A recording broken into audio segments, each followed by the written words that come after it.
Hey up, I'm Nathan Human. This is Humanish, the Biscuit Reviews, Episode 5.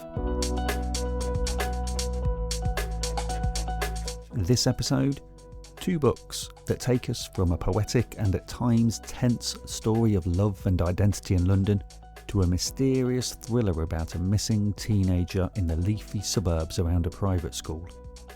We start with Open Water by Caleb Azumah Nelson, but if you want to skip ahead, and of course you don't, to The Night She Disappeared by Lisa Jewell, then scroll ahead 8 minutes and 5 seconds-ish. I don't tend to reread books. I will be rereading Open Water. It is one of the most beautiful, immersive and emotive books that I can remember falling into.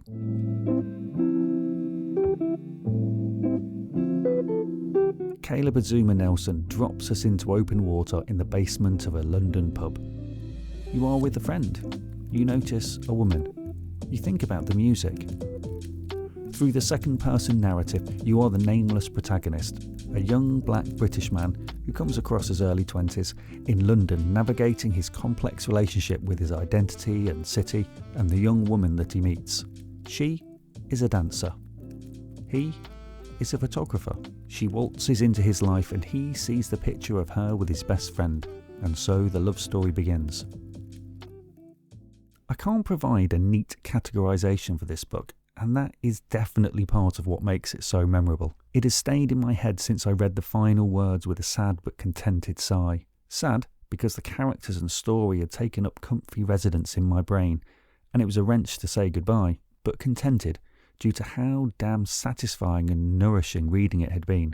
This is like no other love story I have read, and everything in it, to me, is familiar but unusual. It is a hymn, or a gospel, a prayer, to black culture and the experience of being a young black man in modern London.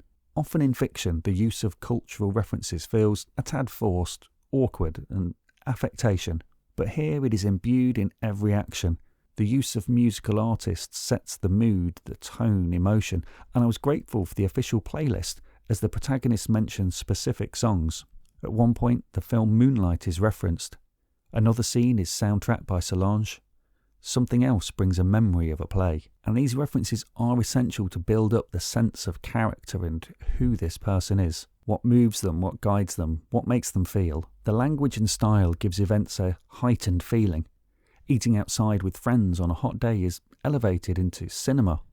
Sleeping close to each other is balletic. Dialogue full of pauses like Pinter, and emotional outpouring like an opera. This book is so poetic in its feel and prose, and as I was reading the mentions of Drake and Dizzy Rascal, Frank Ocean, it also reminded me of the visceral work of Federico Garcia Lorca, and also a little of Christina Rossetti with the repetition and natural imagery. There is a real convergence of classic and contemporary, and this mix of the classic and contemporary suits a story that is both ancient and modern. Memories of grandparents, family in a faraway country brush against the modern world and paint their history over today. Right from the start, the connection between you and the young woman is clear, but so is the tension. She is with your best friend. You are unsure of how to proceed. This tense undercurrent underpins your interactions with everything. The police, the violence, uncertainty about the future. Do you belong? How can someone truly see you when you are struggling in your own skin? The narrative is fragmented and episodic at times, like a photographer's exhibition of snapshots.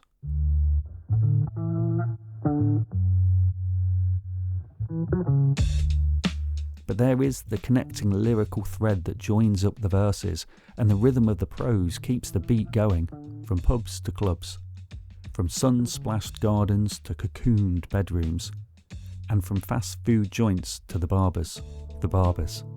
Like the psychiatrist's office, the scenes in the barbers trim away more than hair to see the vulnerability, the bruised masculinity, and also the determined heart. Now forgive me a little tangent, but I'm a fan of podcasts because of how a great one can pull you in and it's just you and the audio in your ears. And on a long walk, I can be somewhere, someone totally different and be utterly transported. There is one that has stayed with me for years. From a series called This Is Love, a teenage girl, a swimmer, tells her story about a morning swim in the ocean when she senses something beneath her, something big. What follows is tense, startling, an unconventional story of love. I am not a swimmer. I have not swam in the ocean with something beneath me. But emotions? The compulsion to do something based on a feeling? Yeah, sure. Even thinking about it now, I get this non-verbal reaction. Just a swell, a surge of feeling. It's the closest I can get to describing open water. It is a story you feel rather than one you follow. Sometimes that feeling is like a punch, like when you, the protagonist, are stopped by the police. They, you. The short, disembodied sentences make it routine but quick, tense. Then the release as they let you go. But the effect of the action is done.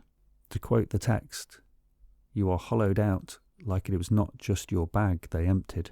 This book is full of moments like this, where it made me pause, stop, think, imagine, feel. Something so brief, so seemingly inconsequential that sends out ripples. Sometimes there is a big splash, like when his love goes away. He sees her off on the train, and if you have ever waved off your love on a bus or a train, you will know that awful feeling of loss whilst in a public place. To this day, I have a weird feeling at bus and train stations. The description of the tears flowing and the plunge into emotions is deep and overwhelming. Again from the text. It is an ache you have not known and do not know how to name. It is terrifying. And yet, you both knew what you were getting into. You know that to love is to swim and drown. You know to love is to be whole, partial, a joint, a fracture, a heart, a bone. It is to bleed and heal. It is to be in the world, honest. This book is honest and true, and this gifted writer makes you live this world where everything feels close. The weather, the music, people, but at any point it could all drop away to the depths. It is a story about being seen, feeling accepted, somewhere to belong. As one of the lines says, you didn't have a home coming into this world, but you're home now. You're home now.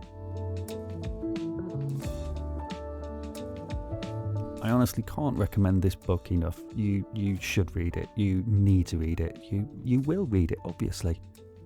My biscuit rating for this is a chocolate-dipped Viennese finger because it is elegant and beautiful, and the dark chocolate provides just enough bitterness to give a contrast to the other sweetness. Caleb Azuma Nelson's next book, Small Worlds, is out in May. There's a link on my website.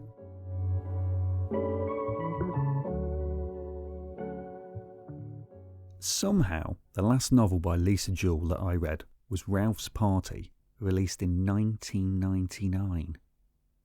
If it sounds like a 90s British rom-com, then you wouldn't be far off. It focuses on a 3-storey house in London and the residents who get entangled in different love triangles. The Night She Disappeared, on the other hand, features a mystery kicked off by an anonymous sign stuck in the ground saying, "Dig here," that may be linked to a teen girl who goes missing at an old mansion called The Dark Place. If they sound like they can't possibly have anything in common, then that would be an understandable mistake. As much as The Night She Disappeared is a tense and suspenseful thriller that grabs your hand and pulls you breathlessly through page after page, it is also a fascinating character study. Sophie is in her 30s and has moved in with her very new boyfriend. Older, separated, 2 kids. As he takes up the position of head teacher at a private school in the leafy village of Upfield Common in the Surrey Hills. The job comes with a house on the grounds where Sophie is hoping she will be able to continue writing her detective books. Clues and pointers adorn the page like you'd imagine bunting would adorn the village square in the fictional village for the annual fete. I love this. If you were watching this, you'd be narrating to anyone in the room, or like me, tweeting, "See, she's not convinced about this move. There's something not right about them two." The novel then switches between the present day, which in the book is 2018, and the previous summer. Teenage parent Tallulah lives with her mum, and when she and her boyfriend Noah don't come home from an impromptu party with friends, her mum sets off, baby in tow, to find out where she is. We then switch back to the present day, where Sophie is warned about the old abandoned house in the woods. At this point, I am already in. But we then go back a little further before the disappearance, to meet Tallulah and find out why she might not want to stay with her boyfriend, her baby's dad, and who is the hell-raising girl at her school.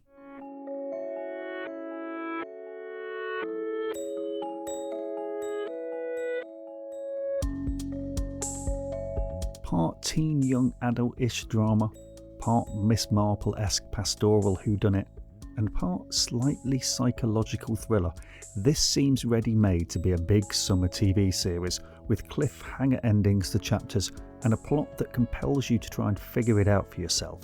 If you ever watch the long-distance Olympic runners, you get to marvel at how they judge the pace so perfectly. Never forced or running out of gas. Well, here it's the literary equivalent, as you are propelled through chapter after chapter with enough left for that sprint finish to the end, and you can collapse the book and take a breath. And if that's all that The Night She Disappeared was, you would be delighted to have it entertain you as you blitz through it. But you lucky readers get so much more, like a Christmas cracker that actually has something useful inside and not just a crap joke. Lisa Jewell gives you the bang for your buck, but then provides something to keep hold of. I said you might not see what this book has in common with the rom-com debut Ralph's Party, but getting you to want to spend time with a bunch of people and follow their relationship is a skill, and it's one that's carried over here. We don't just get a well-drawn and interesting lead character with flaws and desires that clash. We get four fascinating women that are all battling internal and external demons. They are so well drawn, and we are given such insight into them that even when the drama heightens and we get to the point where, with a less skilled writer, you might say, what? No chance. With Jewell, it makes perfect sense. Having the four characters' different perspectives also gives us different angles on the various mysteries. Oh yeah, there's not just the mystery of Tallulah's disappearance. That one mystery is the Russian doll of mysteries in this book, and out pop ever-evolving other mysteries. What is up with Scarlet, Tallulah's new rebel friend? Why is that house called the Dark Place, and why is it abandoned? Who's leaving clues for Sophie, and why is she not telling her boyfriend about what's going on? Look, you'll just have to read it. It won't take you long. I recommend not starting it at night, otherwise it will be the night you disappeared into a book and didn't appear until dawn. My biscuit rating? Chocolate malted milk. Addictive. Delicious. I'm shocked if others don't love it. More please. Thanks for listening to the Biscuit Reviews. The written version and previous episodes are on the website at thehumanish.co.uk, where you can find me on social media to say hi and obviously share with your friends. Or people you don't like, I'm not fussy really. If you want to subscribe to the pod on Spotify, Amazon, Apple Podcasts or wherever else you listen to yours, or if you wanted to leave a review at any of those places, that would be grand. All the music in this episode is by Ketsa, thanks to a Creative Commons license. You can see the links on the website at thehumanish.co.uk. Anyway, I'm off for a brew and a bicky. Until next time, ta-ra.